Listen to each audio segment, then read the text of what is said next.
With Chicago facing a projected $1 billion deficit next year, why does the city's salary database show at least a dozen aldermanic aides making close to $200,000? CBS News Chicago investigator Megan DeMar taking a closer look at those numbers. She's here with me now, and you discovered not only that the database itself is wrong, but staffers are getting some pretty hefty bonuses. Right, Marie. So while aldermanic staffers can't technically get bonuses or overtime pay, they can get what some are calling temporary salary adjustments, which opens up a whole debate about whether city workers should get end-of-the-year hikes and how those should be rewarded. CBS News Chicago is listening to you, and this investigation started with an email from a viewer pointing us to the City of Chicago's salary database and something that seemed unbelievable. One assistant to an alderman making more than $268,000 a year, another making more than $238K a year. A staff assistant making more than $237,000 a year. We found at least a dozen staffers with these generous salaries making even more than their bosses. The top paid alderman makes $152,000 a year. And yes, taking home even more than the mayor of Chicago, who earns $221,000 a year. Unbelievable was right. The city told us the yearly salary data on their website is not correct. For example, 32nd Ward Alderman Scott Waguspak provided a pay stub for an employee whose reported salary was $237,000 a year, but whose actual year-to-date earnings total only $97,000.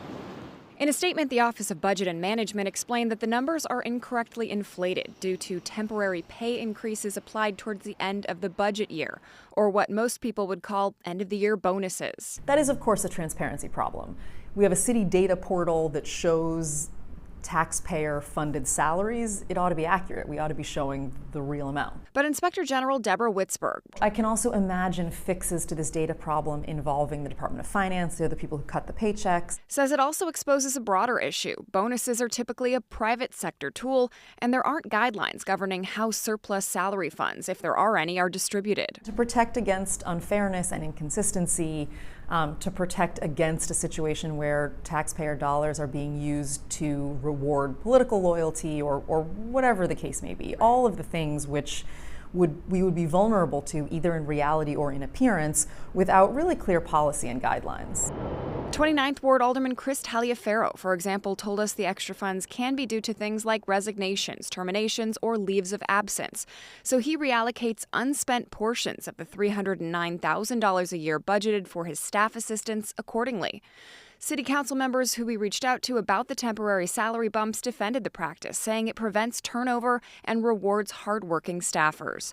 Nevertheless, critics like Witzberg contend that Chicago's projected $1.15 billion budget deficit for the fiscal year 2026 should perhaps motivate aldermen to return any unspent funds. It certainly seems, at least in other places in the budget, like the city is able to repurpose unspent salary dollars.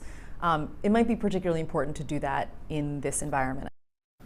And Witzberg told us her office has no plans to investigate this particular issue, and we did not name any specific employees in this story because they didn't do anything wrong, but it is certainly a talker. Oh yeah, to see something wrong in a database always draws attention. Thank you for looking into it, Megan.